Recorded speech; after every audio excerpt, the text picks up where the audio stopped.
आप देख रहे हैं कंज्यूमर इज किंग। मैं हूं आपके साथ प्रशांत पांडे। हर दिन हम आपके लिए लेकर आते हैं एक ऐसा विषय जो आप कंज्यूमर से जुड़ा हुआ हो, आपके हितों से जुड़ा हुआ हो, आपकी जिंदगी से जुड़ा हुआ हो। और आज भी एक ऐसे ही विषय की बात हम करने वाले हैं। देश के कई राज्यों में इन दिनों मतदाता सूची का स्पेशल इंटेंसिव रिवीजन यानी कि SIR अभियान चलाया जा रहा है। नाम से परिचित होंगे, इसके बारे में जानकारी भी होगी आपको। इसे लेकर मतदाताओं से वेरिफिकेशन के लिए फॉर्म भरवाए जा रहे हैं।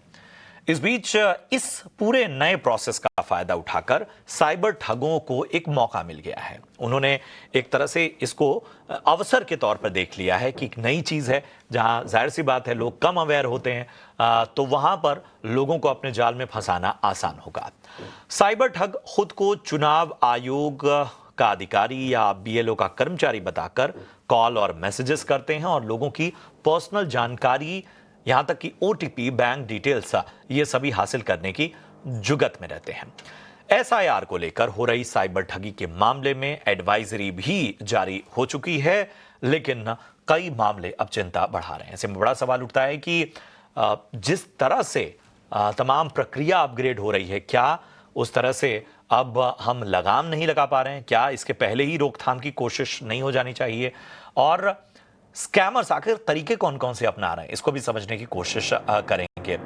वोटर वेरिफिकेशन की प्रक्रिया आखिर अपने शुरुआती चरण में ही इस तरह से असुरक्षा का शिकार क्यों हो रही है? और इतने सारे फ्रॉड होने के बावजूद लोग फंस कैसे जा रहे हैं? क्या हमारे अवेयरनेस कैंपेन में कहीं कमी है? क्या साइबर ठगों पर कार्रवाई कमजोर है? नए नए स्कैम को समझने की हमारा जो तंत्र है, क्या वो नाकाफी साबित हो रहा है? इन सारे पहलुओं को हम आज टटोलने की और इस पर समाधान पाने की कोशिश करेंगे और हमारे साथ तमाम एक्सपर्ट भी जुड़ेंगे। हमारे साथ फिलहाल आशुतोष श्रीवास्तव साहब जुड़ चुके हैं, जाने माने संविधान विशेषज्ञ।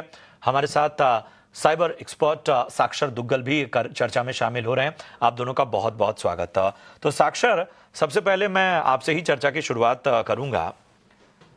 हम अपग्रेड होते हैं या कोई भी रिफॉर्म आता है तो हम ये मानते हैं कि वो हमारी बेहतरी के लिए है, लेकिन अगर कोई रिफॉर्म आ रहा है, अगर कोई व्यवस्था लाई जा रही है, तो मेरा ये ख्याल है कि उसके बारे में कुछ ऐसी R&Ds भी होनी चाहिए कि इसके थ्रेट्स क्या हैं। मुझे कम से कम यही लगता है कि जब भी कोई नई व्यवस्था आती है, कोई नया डिजिटल रिफॉर्म होता है, उसमें जो थ्रेट्स को रोकने के एक फायर शील्ड होनी चाहिए। जो डिजिटल दुनिया की बात की जाती है, फायर वॉल होनी चाहिए। वहां पर हम चूक रहे हैं। हम प्रक्रिया बना रहे हैं, प्रक्रिया का जो एक सुरक्षा तंत्र होना चाहिए, उसमें हमारी R&D फेल हो रही है। Your first remark.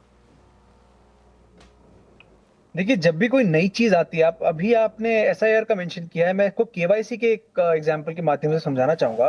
KYC जैसी चीज जो इतने सालों से चल रही है, लोग जो साइबर ठग हैं वो कितनी बार KYC के बहाने से लोगों के साथ ठगी करते हैं, उनका डेटा लेते हैं। तो देखिए, बात SIR की नहीं है, बात KYC की नहीं है, बात इतनी है कि कहीं ना कहीं, जैसे आपने भी पॉइंट मेंशन किया, वो गैप आ जाता है। अगर हम कुछ भी व्यवस्था ला रहे हैं तो उसको लाने से पहले या तो मास लेवल पे, नेशन वाइड लेवल पे इतनी अवेयरनेस होनी चाहिए कि ये व्यवस्था क्या है, क्या इसके डूस एंड डोंट्स हैं। बिकॉज आज भी हमारे आज जो भारत में आप देख लीजिए, लोगों को बेसिक, कोई भी अथॉरिटी हो, वो बेसिक पावर्स और बेसिक उनके रूल्स एंड रिस्पॉन्सिबिलिटीज की क्लैरिटी नहीं है। अगर आम नागरिक को ये नहीं पता कि जो भी, चाहे वो SIR से बंदा हो, चाहे कहीं से भी हो, वो क्या कर सकता है, क्या नहीं कर सकता, कौन जिम्मेदार है, कौन नहीं है, कितनी पावर्स उसके पास है, जब तक इस चीज की क्लैरिटी नहीं होगी, अवेयरनेस नहीं होगी, कहीं ना कहीं हम चूकते ही रहेंगे। ये वाकई एक अवेयरनेस पर भी सवाल उठता है। आशुतोष, मैं आपके पास आना चाहता हूं। क्या जो तमाम चीज़ें होती हैं, जो व्यवस्थाएं सामने आती हैं, क्या हम एक तरह से उसमें जागरूकता के स्तर पे, या फिर हम कहीं ना कहीं उस नई व्यवस्था को कि क्या क्या प्रोटोकॉल्स हैं, किन किन तरीकों तक का उस व्यवस्था के जरिए लोगों तक पहुंचना है, या अगर उसमें किसी तरह की अड़चन आ रही है या वहां पर किसी तरह का कोई मामला फिशी नजर आ रहा है, उसमें व्यक्ति के पास, मतदाता के पास क्या क्या अधिकार हैं, ये सारे नियमावली समझाने में क्या हम पीछे रह जा रहे हैं? जी, जी बिल्कुल सही, क्योंकि देखिए जैसे आर्टिकल 324 जो है कॉन्स्टिट्यूशन का, उसके हिसाब से इलेक्शन कमीशन ऑफ इंडिया जो है, उनका काम है कि इलेक्शन जो है फ्री एंड फेयर हो, और उसके लिए जो भी उनको बेस्ट वो करना चाहिए वो कर सकते हैं। एंड अकॉर्डिंगली जो ये एसआईआर का जो शुरू किया गया है बहुत सारे स्टेट्स में, हम देख रहे हैं कि जो साइबर फ्रॉड करने वाले जो लोग हैं, वो इस बात का हर जगह फायदा उठाते हैं कि जब भी कोई नया जो है पहल होता है गवर्नमेंट का किसी भी स्टेट लेवल पे या सेंटर लेवल पे, तो वो लोग जो है पूरी तरह से अवेयर नहीं होते हैं उस पूरे सिस्टम को समझने के लिए, और इसी बीच जो है वो चाहते हैं कि उसका वो जो है मैक्सिमम फायदा लें, ताकि लोग जो कि अवेयर नहीं है इस वजह से वो फ्रॉड कर पाए। अब जहां तक ये इस एसआईआर का मामला है, उसमें बिल्कुल ही क्लियर किया है ईसीआई ने कि हम किसी भी तरीके का ओटीपी नहीं भेजते हैं। अगर आपको जो है एसआईआर में आपको फॉर्म भरना है, तो बेसिकली आप बीएलओ जो है वो आपके घर आएगा या आप उनके ऑफिस में जाइए। आपका आप चेक कीजिए कि आपका जो वोटर लिस्ट में नाम है उसके क्या रिक्वायरमेंट्स हैं, आपको कोई डॉक्यूमेंट सबमिट करना है तो आप जो है उसको फिजिकल कॉपी आप वहीं के वहीं सबमिट कीजिए। अगर आपको कोई भी इस तरीके का ओटीपी मांगने के लिए या उससे रिलेटेड एसआईआर करके जो इस तरह से लिंक आते हैं जो काफी सिमिलर लगते हैं, जैसे कि ईसीआई ने भेजा हो और एसआईआर एपी के इस तरीके का जो है वो लिंक होता है, तो उसमें जो है बिल्कुल क्लिक नहीं करना है। ये ईसीआई खुद ही इस बात को जारी कर रहा है टाइम टू टाइम। मुझे ये लगता है कि इसमें थोड़ा सा समय देना चाहिए लोगों को, ताकि वो पूरे पहलुओं को ठीक से समझ सकें, और घबराहट में आके कि मैं अगर अभी नहीं करूंगा तो मेरा नाम कट जाएगा, या मैं वोट नहीं दे पाऊंगा, या मेरे ऊपर कोई एक्शन हो जाएगा, इस तरीके के जो सिचुएशन में लोग आते हैं, और इसी घबराहट में वो गलतियों का जो है शिकार होते हैं और फ्रॉड के उसमें वो फंस जाते हैं। तो और अगर उनके साथ ऐसा कुछ हो गया है बाय चांस कि जहां पे उन्होंने ओटीपी बता दिया और उनके अकाउंट से पैसा चला गया, तो उनको तुरंत जो है 1930 में, जो कि साइबर सेल का नंबर है, नेशनल नंबर है, वहां पे तुरंत फोन लगा करके उनको कंप्लेंट रजिस्टर करना चाहिए। और अगर इसके अलावा जो है वेबसाइट है गवर्नमेंट का, वहां जाकर के तुरंत वो कंप्लेंट रजिस्टर कर सकते हैं, या एक व्हाट्सएप नंबर भी है उसमें भी वो तुरंत कांटेक्ट कर सकते हैं। या इसके अलावा जो साइबर सेल है, जो पुलिस स्टेशन है, उसके लिए स्पेशल बनाया गया है साइबर सेल, वहां पर जाकर के तुरंत वो अपना कंप्लेंट जो है रजिस्टर कर सकते हैं। और इससे जो है साइबर सेल की जो पुलिस अथॉरिटीज हैं उनको पावर्स है कि वो तुरंत उस अकाउंट को सीज कर सकते हैं जिस अकाउंट में पैसा जो है ट्रांसफर हुआ है, ताकि जो है फर्दर वो पैसा यहाँ वहां जाकर के वो उसको फिर रिकवर करना बहुत डिफिकल्ट ना हो जाए। तो ये पुलिस जो है उसको इस तरीके के पावर्स दिए गए हैं। जो हमारा बीएनएसएस है उसके हिसाब से वो पूरी तरह से एक्शंस ले सकते हैं।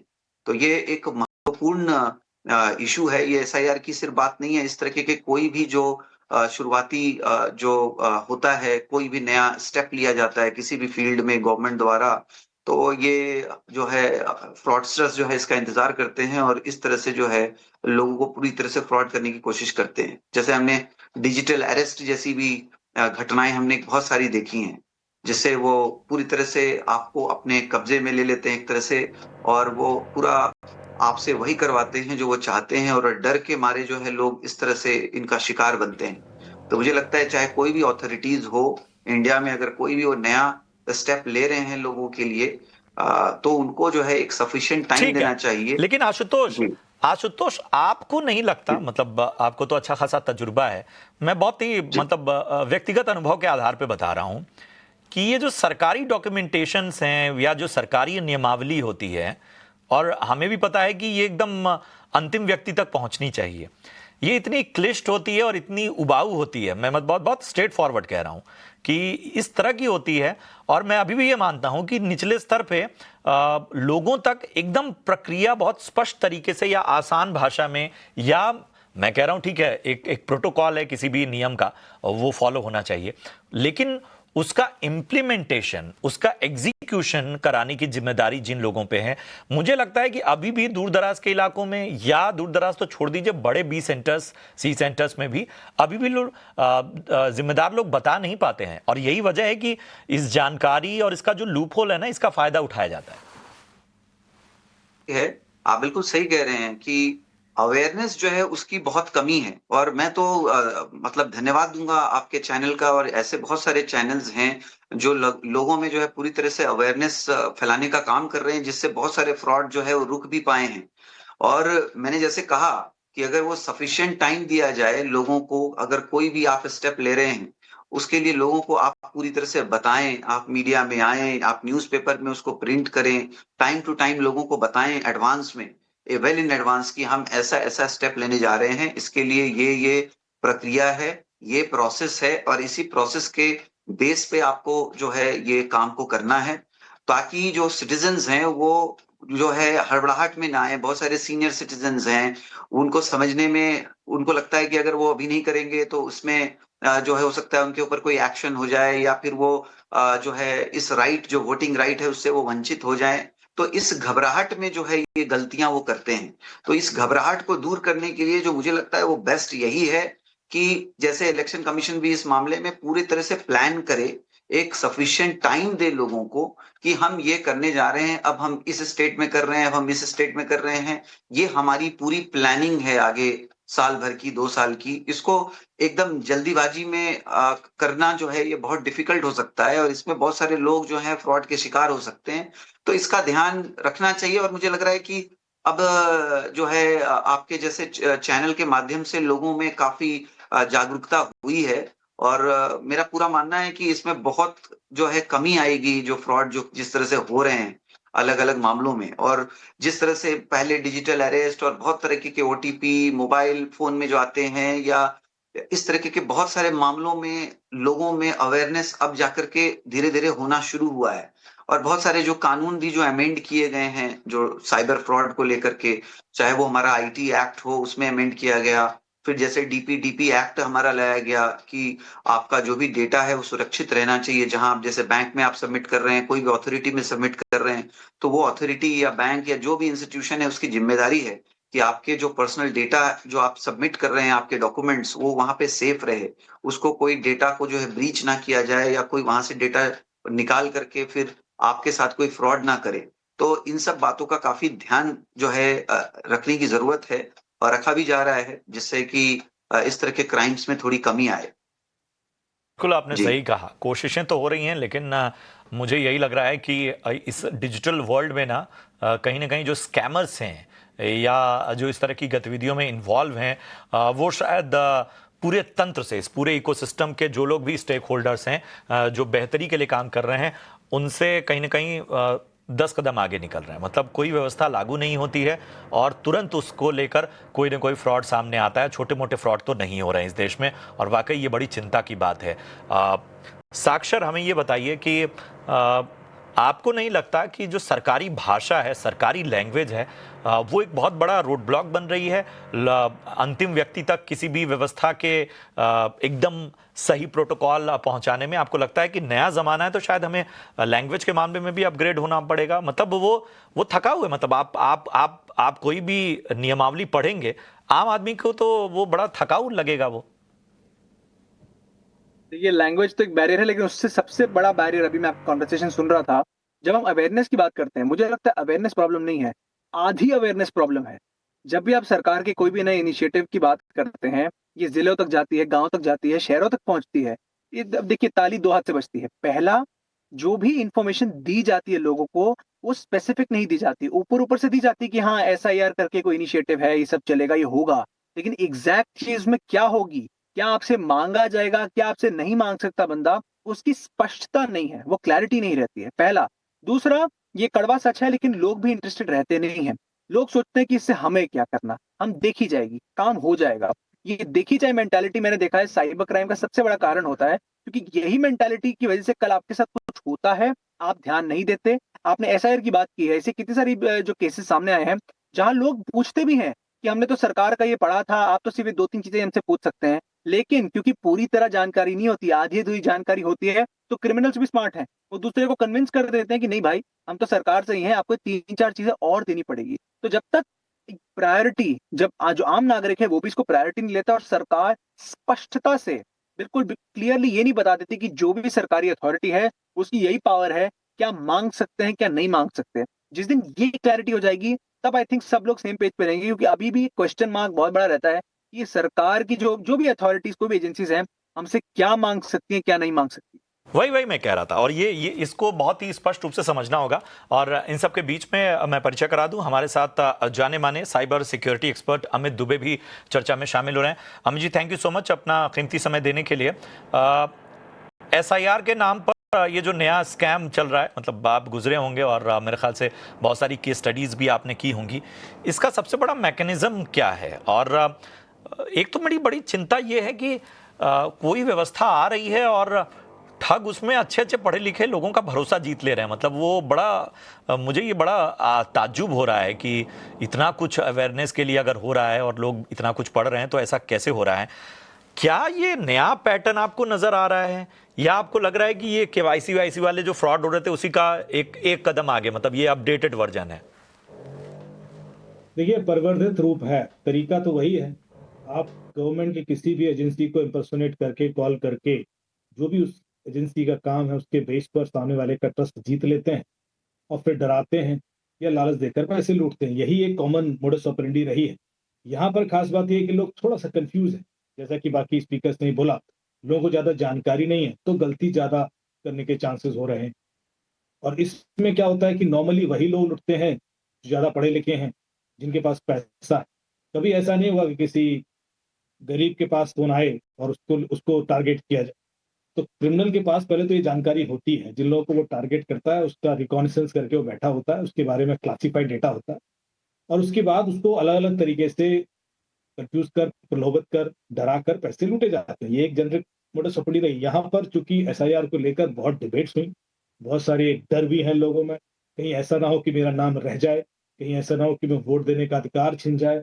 और यहाँ सिर्फ वोट देने की बात नहीं है, कल के दिन मुझे देश ही ना छोड़ना पड़े, तो ये डर है, बिल्कुल स्वाभाविक है। लेकिन और हर आदमी चाहता है कि उसका जल्दी से जल्दी आ जाए नाम, उसका एक प्रोसेस क्लीन अप हो जाए। इसी चीज का लोग फायदा उठाते हैं। जहां अर्जेंसी होती है, जहां पर डेडलाइंस होती हैं, जहां पर लॉसेस के स्टेक होते हैं, तो आप डर जाते हैं। और इसमें पढ़े लिखे लोग ही डरते हैं। मैं आपको बता दूं कि जितने भी डिजिटल अरेस्ट के केसेस हुए थे, सबके एवरेज लॉस जो है 60 लाख का है। सबके हाथ में आईफोन था। सब जो ओवरऑल 6 महीने का लॉस था वो 3,000 करोड़ का है। तो ये किसी ऐसे व्यक्ति के संग हो ही नहीं सकता। उनको तो कॉल जाएगी नहीं जिनके अकाउंट में ही कम पैसे हैं। तो ये तो बिल्कुल तय है कि इसमें पढ़े लिखे होने से फायदा नहीं होगा कुछ, या आप ज्यादा अवेयर हैं, क्योंकि यहाँ पर लॉयर्स के संग भी ऐसा हुआ, बहुत सारे ब्यूरोक्रेट्स के साथ भी हुआ। आपकी अवेयरनेस साइबर क्राइम के बारे में कितनी है, इस बात से फर्क पड़ेगा। बाकी जो नॉलेज है उसका इस मोडस ऑपरेंडी में आपको कोई फायदा नहीं हो पाएगा, उस आईक्यू का कोई बेनिफिट नहीं होता है, ये तय है। इसलिए जो आपका शो है, जितने भी इस तरह के प्रोग्राम चल रहे हैं, मैं हमेशा इंडोर्स करता हूँ। और जैसा कि एक और चीज बड़ी अच्छी बोली कि जिस तरह से हम बनाते हैं अपने प्रोग्राम साइबर अवेयरनेस के, वो कंप्लीट नहीं होते। आपने सुना होगा कि हर जगह पोस्टर लगा दिए कि डोंट शेयर ओटीपी। मतलब हम पब्लिक को इतना डम समझ रहे हैं कि वो अपना ओटीपी बांटते फिर रहे हैं। ऐसा नहीं होता था। ओटीपी कभी देता नहीं है कोई, ओटीपी हमेशा लिया जाता है। वो लेता कैसे है, वो टेक्निक होती है। और ऐसे बहुत सारे तरीके हैं, 12-15 तरीके जो मैंने अलग जगह बताए लोगों को कि कैसे आपका ओटीपी निकाल लिया जाता है और आप कंफ्यूज होकर दे देते हो। सीधे सीधे थोड़ा ना मांगता है कि अपना ओटीपी दे दीजिए। दूसरा, पासवर्ड बहुत कॉम्प्लेक्स कर लीजिए। बिल्कुल सही बात है, पासवर्ड होना चाहिए, लेकिन पासवर्ड चाहे आप कॉम्प्लेक्स करें या सिंपल करें, आपसे क्रिमिनल ना तो क्रिमिनल आपका पासवर्ड गेस करता है, ना ही क्रिमिनल ने कभी आपसे पासवर्ड मांगा। दोनों ही चीजें नहीं हुई। तो फिर उसके पास पासवर्ड होता कैसे? और यदि उसके पास पासवर्ड ऑलरेडी है, तो फिर पासवर्ड कॉम्प्लेक्स है या 1 2 3 4 5 6 है, क्या फर्क पड़ता है? ये मेरी एक जेनरिक एडवाइस। आपको जो फर्क पड़ता है वो टू फैक्टर ऑथेंटिकेशन से पड़ता है, क्योंकि उस समय ओटीपी जनरेट होता है, उसी समय जनरेट होता है। तो क्रिमिनल हमेशा ओटीपी लेने की फिराक में होता है। पासवर्ड का तो उसके पास डेटा अलग अलग डेटाबेस, लीक डेटाबेस से पहुंच ही जाता है। तो ये कुछ जेनरिक अवेयरनेस है जो इनको मैं ब्रेक करता हूं कि इस तरह के कैंपेन वर्क नहीं करते। तीसरा और भी होता है कि जब लोग कहते हैं कि भाई एचटीटीपीएस लिंक होना चाहिए, भाई जितनी इंपर्सोनेटेड वेबसाइट अभी बनी है, सब एचटीटीपीएस थी। उसमें कोई भी ऐसे नहीं थे। अभी जब डिजिटल के केसेस हुए तो सुप्रीम कोर्ट ऑफ इंडिया की क्लोन वेबसाइट थी और वो एचटीटीपीएस ही थी। तो फिर ये क्यों ही बताना है भाई, इससे कोई फर्क तो पड़ने वाला है नहीं। एक ऐप है जो मैं नॉर्मली लोगों को रिकमेंड करता हूँ, मोबी आर्मर करके। उसमें आप सिक्योरिटी चेक प्रोएक्टिवली कर सकते हो किसी भी लिंक का, कि मैं कोई लिंक है उस पर भरोसा करूं ना करूं, ये क्लोन्ड लिंक तो नहीं है, ये किसी को इम्पर्सोनेट तो नहीं कर रहा है, ये फ्रॉड क्या तो नहीं है, इसमें मैं पैसे दे सकता हूँ क्या, ये ऑथेंटिक है, ये कैसे कोई चेक करेगा? उसके लिए मूवी आर्मर एक ऐप है, उस पर आप लिंक डालिए, वो आपको बता देगा कि ये लिंक 2 हफ्ते पुराना है, ये गवर्नमेंट से एफिलेटेड नहीं है, बैंक से नहीं है एफिलेटेड, इसमें तो मैलवेयर है, ये तो चाइना में होस्टेड है, कई सारे कारण देके आपको ग्रीन रेड क्लेरिफिकेशन दे देगा, उसके बाद आप आगे बढ़े। इसी तरह से लोग क्यूआर कोड, क्योंकि लिंक क्यूआर कोड भी हो सकते हैं, क्यूआर कोड के नाम पर लुट जाते हैं, तो ध्यान रखिए कि क्यूआर कोड भी उतना ही खतरनाक है जब आप एक अननोन क्यूआर कोड स्कैन करते हैं, चाहे वो विजिटिंग कार्ड के नाम पर कर रहे हैं, चाहे वो वाईफाई कनेक्शन के नाम पर कर रहे हो, चाहे वो पेमेंट के नाम पर कर रहे हो, और चाहे वो एडवर्टीजमेंट के नाम पर, या शादी का कार्ड या वेडिंग कार्ड या बर्थडे कार्ड, हर चीज क्यूआर कोड हो गई है। तो मूवी आर्मर से आप वो क्यूआर कोड भी स्कैन करके देख सकते हैं कि भाई वो सेफ है या नहीं है। ऐसा तो नहीं कि वो कुछ आपका नुकसान कर दे, डेटा चुरा ले, कुछ इंस्टॉल ही ना कर दे आपके फोन।